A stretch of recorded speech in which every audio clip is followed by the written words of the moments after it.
they get birth control, sexual concerns, STD, and we all have procedures, so it's all we can consider to be up. If you need a medium tongue element, we can do that. If you have more you're worried about, right after this, really do kind of full in. And we also have a lab, so if you're wondering if the thyroid is off, or anemia, or cholesterol check, certain stuff. Fluids, X-ray, also X-ray cut, and X-ray, we send it to the hospital and all X-ray. And then one of the most important things I want you to know is that your student speaks at your paid for your use of our clinic. So it's kind of like a library and reading the movie together. They keep coming to see us for free. So obviously this is really tough. And it doesn't, you don't have to have insurance. If you do need something, you know, a CT scan, a blood work, or stitches, or X-ray, those are the things that you do have to pay for. But if you just need to come to get a refill or a birth control here, I'll be all in there. That's all covered in under. So I want to encourage you to take it.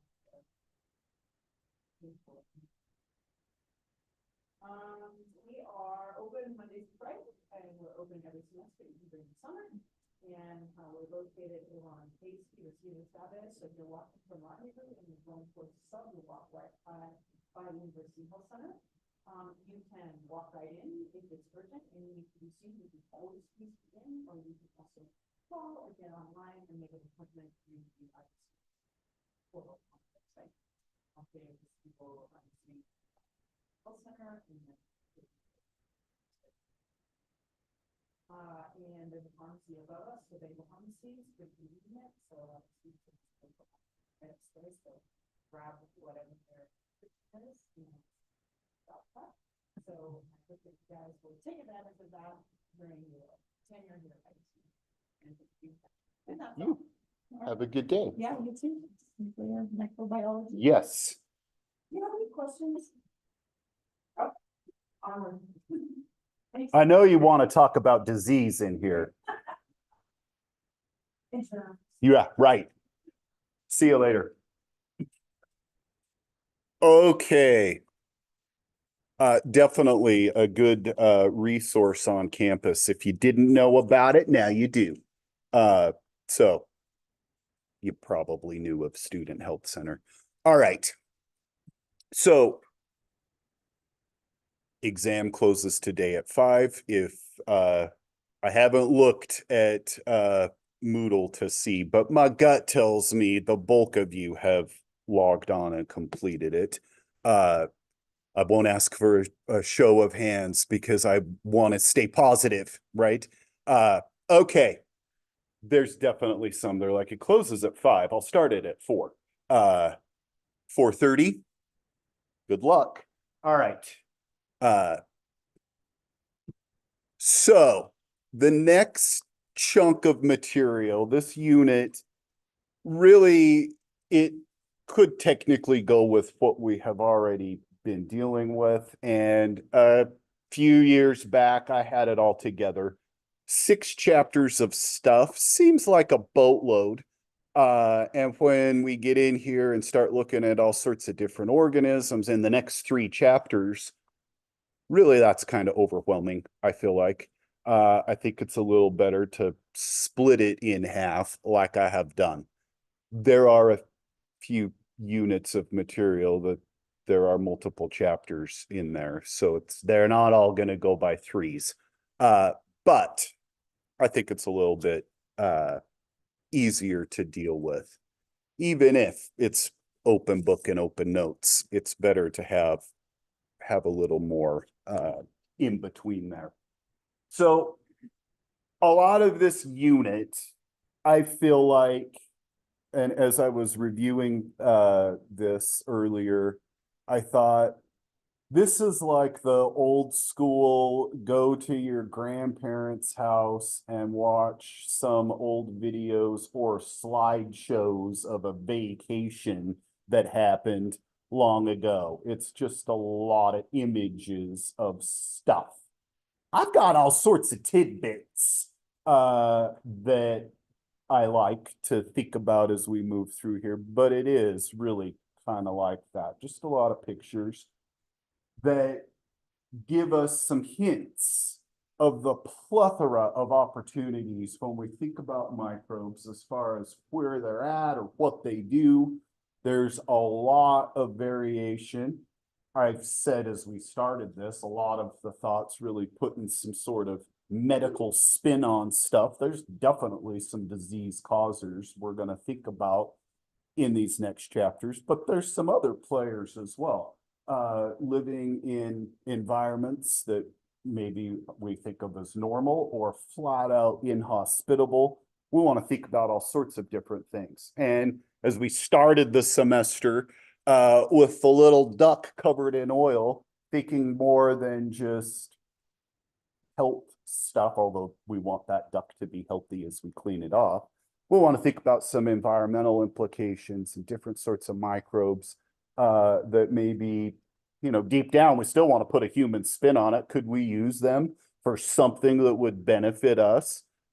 Maybe you have seen some stuff coming out recently about some microbes that have the potential to degrade plastics and make spider silk in the process of doing some of these different activities with things that, oftentimes I'm like, nothing wants to eat that, right? Do you want to eat plastic? You probably ought to not, right? Pretty interesting, all right?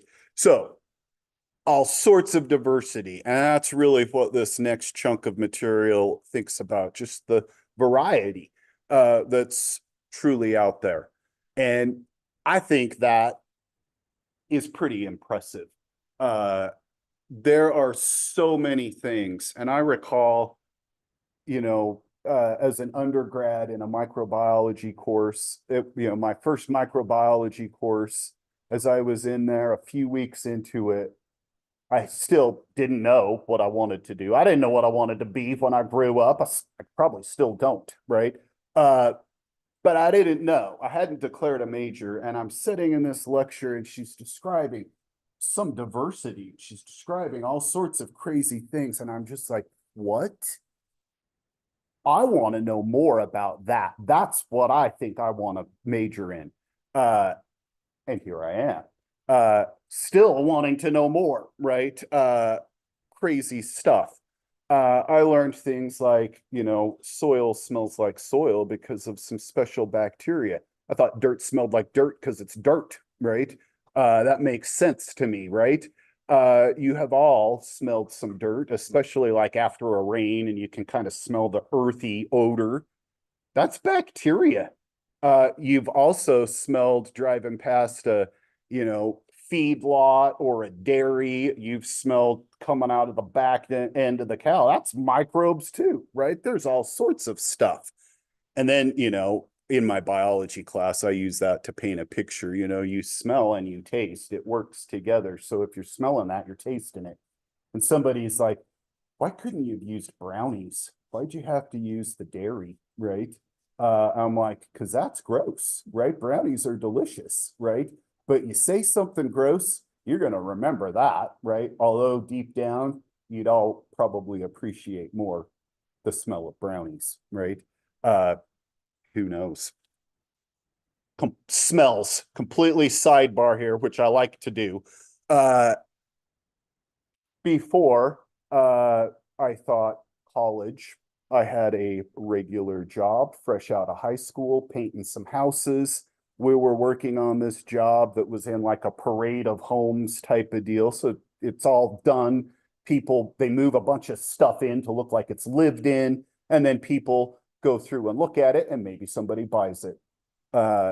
We are in there right before it opens up, just doing a little bit of prep stuff to make sure it's all good as they move things in. You got to do a little touch up, right? I'm like, this is great. They're going to move it out. We'll touch it up again. Then maybe they'll sell it, right? Right as we rolled into this house, I'm like, man, it smells delicious in here. The realtor was baking bread in the oven. Why? Because when you roll in there to want to buy a house, if you smell homemade bread cooking in the oven, you're like, man, this place is great. And all of the sudden, who knows, but the connections are made. I want to buy this damn house, right? Why? Because the bread smelled really good. She's like, sometimes I bake cookies, right? It just depends on the day, right? I'm like, what? Who knew, right? Smells, right? Uh, and some of it, the result of some microbes, all right? Uh, not the bread. So this one, I think this is just really pretty awesome. Shewanella lives deep down in the bottom of the ocean where oxygen's almost non-existent. And I like to think of these little bacteria like fishers of the sea. All right. They're fishing for oxygen. That's what they're fishing for. So these little appendages kind of looks like some pili that we showed before, where some bacteria can potentially conjugate with those pili. These aren't the same. We call these nanocables. It's still a projection of that cell, but it's not trying to exchange genetic information. It's trying to harvest oxygen. So it can pull it in through these nanocables and use it in its respiratory pathways. Crazy stuff. All right. So all sorts of diversity and potentials to adapt to environments that we think is flat out inhospitable. They're like, we can figure that out, right? We'll fish for it, right? We'll snag some oxygen. I see this image and I'm like, it would be more fitting to show you the Great Salt Lake. That's closer. That's more relatable. You'll see the Salt Lake a little bit later on. All right. When we think some more details with some halophiles. And I'll spout off some stuff about that. So in an area that is rich with salts, we think about the potential for different microbes like halophiles to possibly thrive. So in the Dead Sea, that's what we're looking at in this image. And toward the coastline, you can see a hint of some color as the result of some of these halophiles. In some circumstances, they like higher concentration. So where there's a little more evaporation, maybe that sets the stage for higher concentration of salt and a bigger bloom. We'll show you the Salt Lake with some details about that. Oftentimes you get sort of some pinkish, reddish, pinkish, maybe purplish sort of color from these microbes. Many of us probably have seen or maybe use Himalayan sea salt, the pink stuff. It's pink because of halobacteria, right? And those bacteria encased in that salt, they're not dead. They're still alive and they can technically thrive. Well, they can technically survive. I wouldn't say thrive. They can survive in super concentrated salt, upwards of 5 molar. That is super concentrated salt. So much so that it will crystallize and precipitate out a super saturated solution, salt crystals, all right? And they can be viable, all right? I had a student many years back that had some saltwater fish, and he used some Himalayan sea salt one time as the salt when he was making his salt water for changing it out, right? And a little bit later, he's got a bloom, right? All of these halobacteria are growing in there. He's like, my tanks are all pink, right? Awesome, but also a little bit maybe to him, he's like, what the hell is happening, right? It was interesting. He showed me some pictures. I'm like, that's pretty cool, right? So think about that as you're sprinkling it on your French fries. They're all fine and good. They don't hurt you, right? It's okay. We eat bacteria all the time. All right. There are others that have the potential for interactions with plants And some of these interactions, we've known about for a super long time. There are other microbial interactions that we've had some hints of, and we're really learning more. We'll talk some mycorrhizae when we talk fungi a little bit later. This isn't the same, but sort of. Instead of fungi, now we've got some bacteria that make some associations. So rhizobium is a nitrogen fixing bacterium. Nitrogen is a nutrient that plants need. It's a limiting nutrient. You need to apply it to your fields if you don't have some sort of nitrogen fixing crop in the first place, and most of them are not. All right. So legumes are the plants that have these types of associations. Beans and peas, they basically can make their own nitrogen. They make their own because the bacteria are making it. All right. So nitrogen in the atmosphere is N2, nitrogen gas. It's unusable. We breathe it in and we breathe it out. It does nothing for us. All right. But the nitrogen we get comes from stuff that we are consuming. And in turn, as we think our byproduct coming out our back end, those nitrogenous waste products get degraded by different bacteria, all right? Not the fixers, the denitrifiers.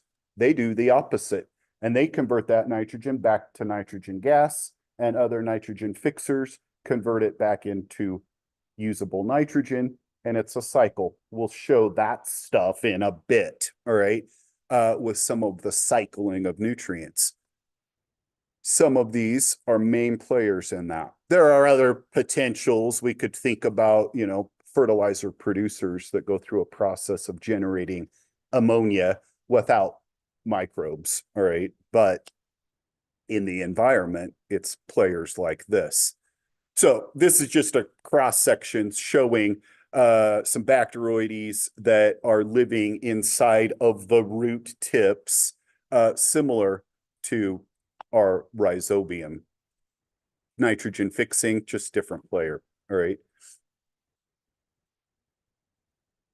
Parasite. So man, so these they are bacteria, but they're living inside of a cell. And I'm like, this is really kind of a parasitic situation. Rickettsias are a type of bacteria. In this instance, as we're looking at them, in the blood.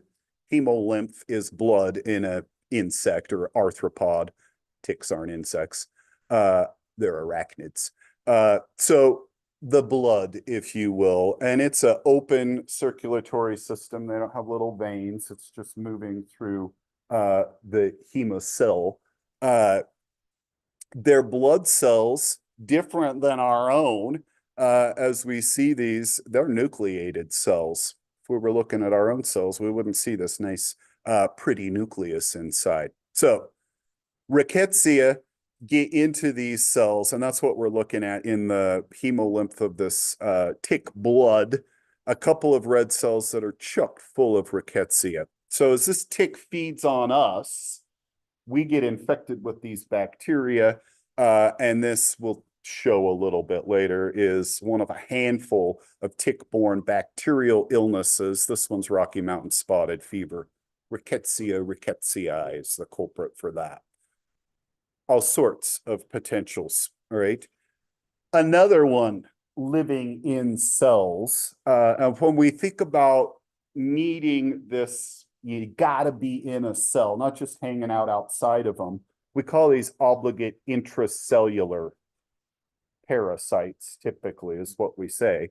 But we could also say bacteria with this.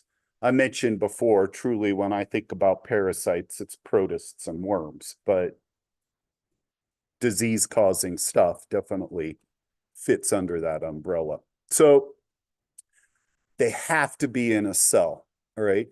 So in the case of chlamydia or our rickettsiae, culturing them is very different than spreading them onto a petri dish that's got some agar with nutrients in there and stuff just wants to grow.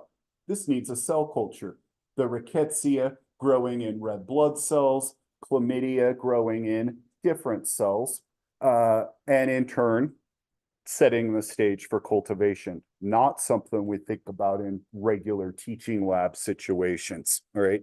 So in these cases, you'd have human cells growing in a cell culture, a monolayer, and you would cultivate them like that. So this is showing the process of infection of chlamydia, and we will go through details about chlamydia a bit later on as we start thinking disease stuff. So I'm not going to go through all of that right now. All right. But you start off and it shows a 3-day cycle as we go from initially becoming infected to basically rupturing that cell, releasing boatloads of more bacterial cells to go on and infect more cells. All right. So a lot of stuff happens. And for a very brief instant, these cells are free outside of a cell, but they quickly make contact and are pulled in. All right. So the elementary bodies are the chlamydial bacteria. They get into this cell, brought in, they form in a little vacuole inside of the cell because they've been endocytized or phagocytized, right? They've been engulfed. So now this elementary body is a reticulate body, all right, that's brought into the cell through this vesicle. It starts to replicate, forming this inclusion. It starts breaking down the cell, all right, destroying it, feeding on its ATP, all right? And as it starts eating, utilizing all of the cell's energy, that cell basically is going to die. It needs to die so we can release all of this out, all right? So 2 days, you can see it growing bigger. The elementary bodies start to form the progeny. The bacteria replicate by binary fission. So they start cutting themselves into half, if you will, and then half and half. And over the course of a couple of days, you go from, an individual, although it looks like we got a boatload coming in here, you could go from 1 to thousands or millions of bacterial cells that have the potential to be released out. All right. And there you go. All right. And thinking about that from 1 to boatloads, the potential for the progression of disease is definitely there. We'll talk about meningitis in some great detail as well. Neisseria meningitidis is, as far as meningitis goes, if you present to the clinic with symptoms of meningitis, this is the go-to. They immediately assume this is what you've got going on, but in the back of their mind, they're hoping it's viral, all right? We hope it's not this, but we're going to assume it's this. And we assume that because if you truly do have this, the potential for you to die is tremendous. If you don't receive treatment very rapidly, the odds of you dying is great. All right. So that's why they assume it's this. And then they do the microbiology, hoping that they can rule it out. All right. So Neisseria, there's a handful of different Neisseria species causing disease. There are other Neisseria species that we may think of as normal flora. You have some Neisseria likely in your mouth. Neisseria ceca is a normal inhabitant. It's a gram-negative diplococci, likely in your mouth, all right? Hopefully not meningitidis, all right? Or gonorrhea, right? You don't want that either. Pretty stinking sure, all right? All right. So this image is the bacteria, white colonies growing on this media called chocolate agar. All right. It's not chocolate. All right. It looks like chocolate, looks tasty, but it's not. All right. I assume it's not. I haven't tried it. All right. I don't recommend. Lots of stuff we grow on blood agar. And in a clinical situation, that's kind of the go-to. In your lab, the go-to is typically a nutrient agar plate. It's got all sorts of good stuff. Blood agar plates are like that with some added blood that others may potentially really enjoy. All right. Those plates become relatively expensive, especially if we're thinking about just using them with 140 students every single lab period. That's a lot of plates. Potentially $5 a piece. That's a lot, right? So we don't usually use those. In a clinical situation, you're paying for that, right? That's different, right? So chocolate agar is a specialized plate where the blood has been cooked instead of added after the media has been autoclaved and cooled a bit. They add the blood to it, and then it solidifies, and then you've got intact red blood cells. Chocolate agar, they add the blood, then they autoclave. The red cells get destroyed, and all of the guts inside of that red blood cell, all of the nutrients get released out, and some bacteria love that stuff, but they can't break it down on their own. So Neisseria is one of those. It likes the stuff that blood has, but it needs it to get destroyed first to truly grow in those situations. That's the chocolate agar. All right. I'll tell you a story when we shift over and think gonorrhea and chocolate agar plates. Not a good story. All right. Here not the same image, but an image of some pneumonia similar radiograph that we were wrapping stuff up with before. So different potentials to visualize some of those possibilities. And we'll go through details with pneumonia toward the tail end of this. This image, I think, is really pretty impressive. And I know there are some details. I'm sure you can see some of these squid in some videos really showing off what's going on. This one, I'm like, I don't know. I can see the hint of some little stuff down here glowing. Alvibrio fischeri is a type of bacterium that's bioluminescent. So it will emit fluorescent light, glow in the dark sort of situation. We have, I think we still have, some of these cultures that we were trying to grow up for some outreach stuff to get young students excited about all sorts of different things. And some glow in the dark bacteria is pretty stinking cool.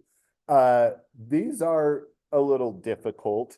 You've got to get them to grow up, and this looks like it's just awesome, glowing, whatever. The room has to be like pitch black. The bacteria needs to be grown up for a certain amount. There's all of the perfect situation to make this stuff work properly. And then when you get into this room, it, like I said, needs to be completely dark, and you technically need to be in there for a bit so your eyes adjust, and then you can kind of see it. We never had rooms dark enough that we could really make the stuff work like it should. Kind of unfortunate. There are other bacteria, when you expose them to a black light, then they glow in the dark. We had a handful of those. That's a little more impressive because then you can actually really see it happening. So, whatever. These guys have a mutualistic relationship with some squid. They probably have some with others as well. But the squid and the bacteria, it's a win-win. And the squid gives the bacteria some nutrients, and the bacteria, well, they help to enhance the squid. It serves as a mechanism for numerous things, a potential deterrent to scare something away, and also a possible mechanism to woo a mate as you are showing your pretty glowing colors. I think of these like some sort of neon or flashy billboard sort of thing where they have the potential to, like a chameleon, changing colors. They can turn these bacteria on or off, glowing or not, like a signal for sure. All right. Pretty impressive. Oh man. Legionella is a bacterium, Legionella pneumophilia, that there are lots of bacteria that we think about that have been around for forever, all right? And we may just classify those, and I'm thinking like disease stuff. We may just classify those as pathogens, right? Then there are some that maybe we felt like we had a handle on, had them under control, and then now they're back causing trouble. Tuberculosis is a good one for that. We call that a re-emerging pathogen, somebody that we thought we were done with, and no, it's still here, right? And now it's multi-drug resistant. Good luck, right? Trouble. And then there are some that are classified as emerging pathogens, new players on our radar, pretty much, all right? Microbes, technically, we discover microbes, all of the time. There are new ones being understood and discovered and described. Legionella, I assume, has been a problem for longer than we've recognized, but our first recognition with Legionella happened to be at a big convention. Numerous individuals got infected, and this was back in the mid 1970s. So deep down, that's really not that far back, all right? And we call that an emerging pathogen, all right? For many of you, you're like, that's an eternity ago. I can't even imagine that, right? It wasn't that far back, all right? So these individuals started getting super sick, all right? They don't know what's going on with them. There's all sorts of pneumonia complications. Something's up. It sure seems bacterial, but we can't figure it out, all right? They had to develop the plates to grow the bacteria. There's all sorts of different types of media. And they started just trying to figure out, what if we add this and that? What if we mix this up in there? What if we put that together? And then finally, after a few weeks of trial and error, really trying to formulate the media needed, they were able to cultivate this stuff, all right? And they were legionnaires at this convention, veterans, right? At this convention, and that's where we get Legionnaire's disease, naming it after them, all right? We now know this bacteria loves aquatic sorts of environments. They like cooling systems, oftentimes found colonized in swamp coolers or air conditioning units. They've also been recognized in the misters at supermarkets, spraying it out onto your produce and potentially into you as you're walking past there. In the heat of the summer, it always feels nice as those misters turn on and you're walking past them. Now you might be like, wait a minute, right? Maybe not, all right? Typically, competent, healthy immune system, you may not even recognize ill effects with this, all right? May not, all right? Kind of depends on the circumstances. We will also see, I don't remember if it's in this chapter or if it's in the next one. We'll see Legionella again with some amoebas, because these bacteria can live inside of amoeba, all right? Potentially giving them a potential to persist. If maybe the environment's becoming a little less hospitable, the amoeba will keep me happy, all right? I think that is pretty impressive. Every time I see this picture, the first thing that I think of is hamburger. That's what it looks like, right? But it's not, all right?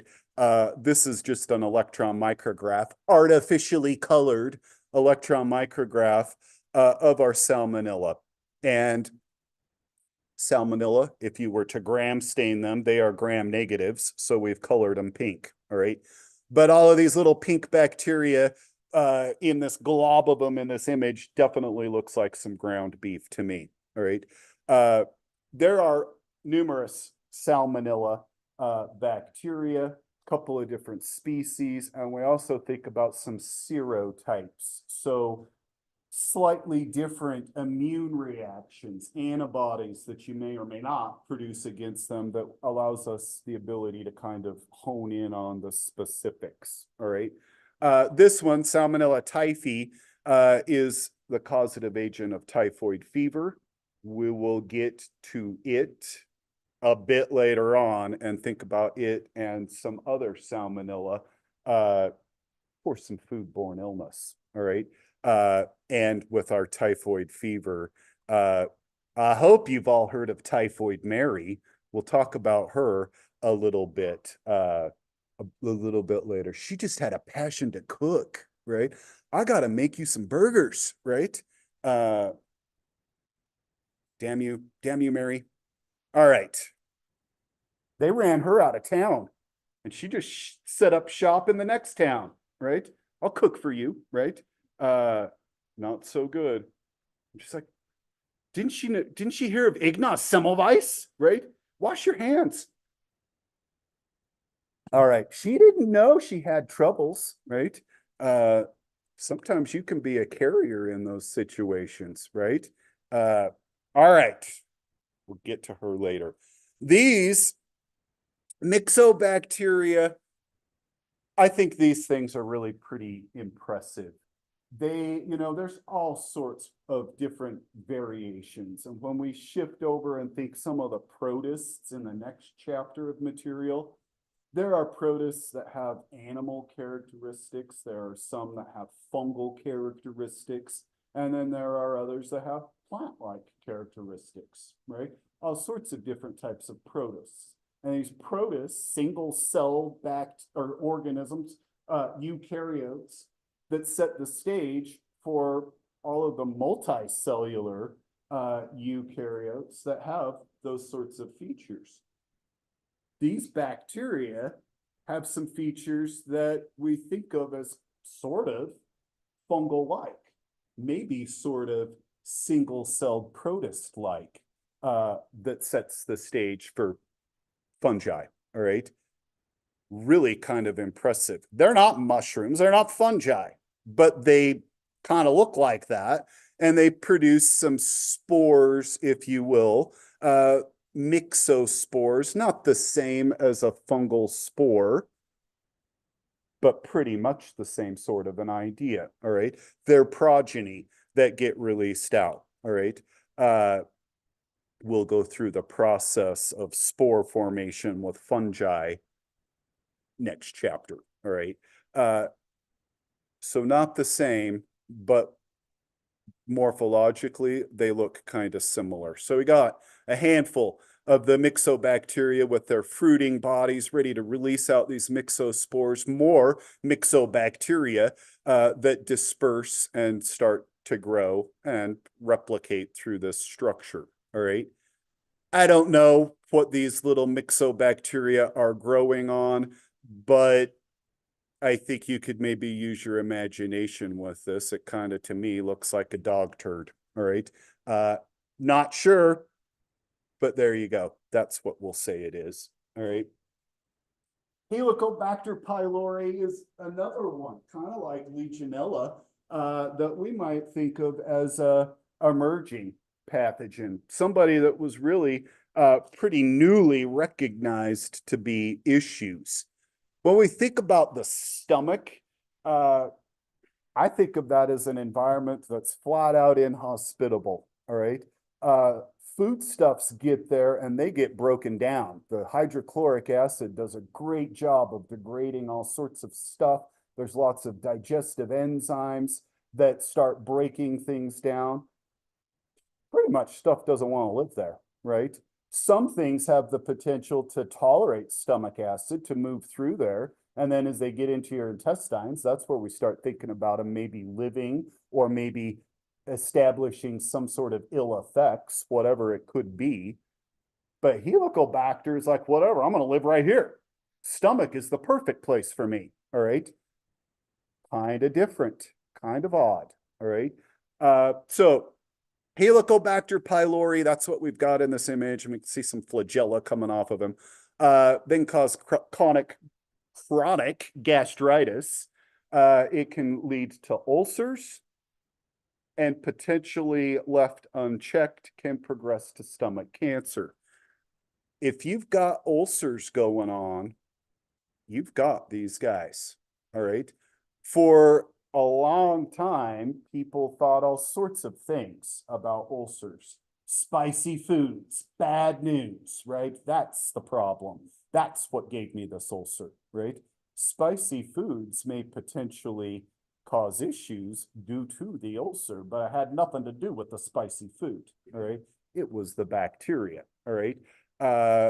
Individuals would, eat all sorts of antacids trying to deal with this stuff, potentially eating way too many antacids, all right? That can set you up for a stage of hyperventilating. Not so good, right? There's all sorts of issues with this, all right? And then they recognize these as the potential culprits, right? This is what's causing it. We could treat this with some antibiotics and dose yourself with some Pepto. And ultimately, over the course of a couple of weeks, you can rid yourself of these culprits that are causing the ulcers in the first place. So we talked Koch's postulates, and you collect it, you cultivate it, you inoculate it into some lab animal, you cultivate it, shows the same stuff. Helicobacter was shown to be the culprit for this from two scientists that decided to take it upon themselves to go through Koch's postulates on themselves. They collected some of this bacteria from a patient with ulcers, all right? They collected some gastric fluid. They were able to grow up in a big flask this bacteria. I assume 2 flasks because they both drink it down. Cheers, pounded it down.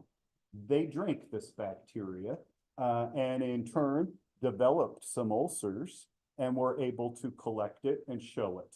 You shouldn't do Koch's postulates on yourself, all right? Bad news. You also shouldn't self-diagnose, all right? Go to Soupy, right? She'll help you out. So, kind of crazy, all right? And like I said, something really relatively new to get recognized as the culprit. We'll talk Helicobacter a little bit of detail as we get into some of the disease stuff. And it's got some pretty brilliant strategies to tolerate living in that truly inhospitable stomach environment. So we've showed a little bit of the spirochetes in some images. They move, their flagella is twisted around them, these rod-shaped bacteria, to form what we call an axial filament.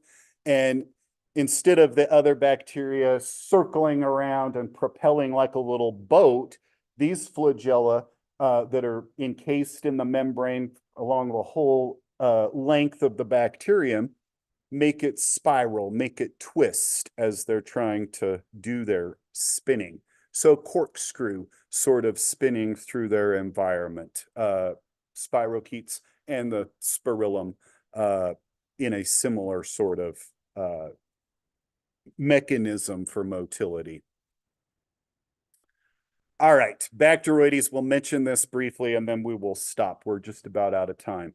So in our gut, the Human Microbiome Project is something that is underway to try to get a census of all of the different types of microbes living on us and in us, and areas of our body that we may have thought shouldn't harbor microbes. In some instances, we recognize there are.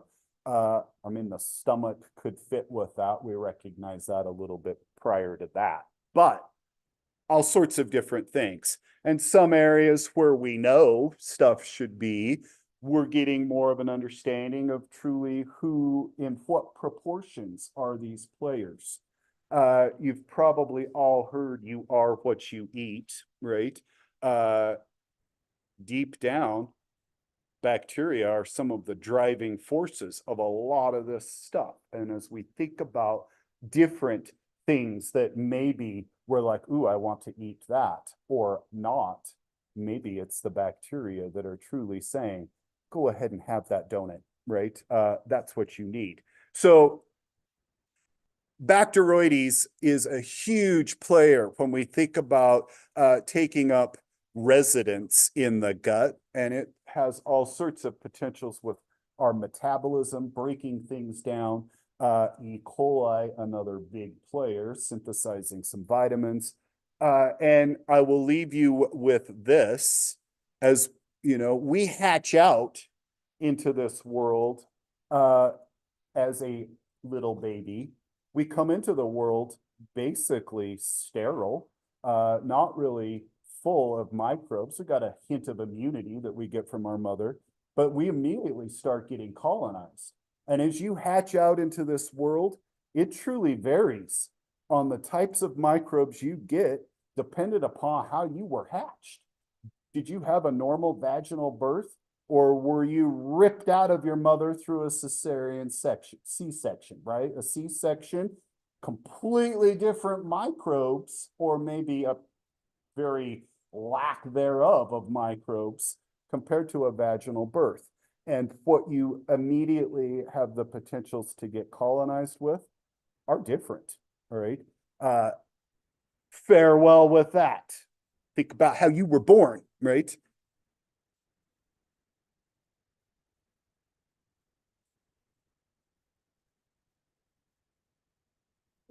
Thank you. Have a good one.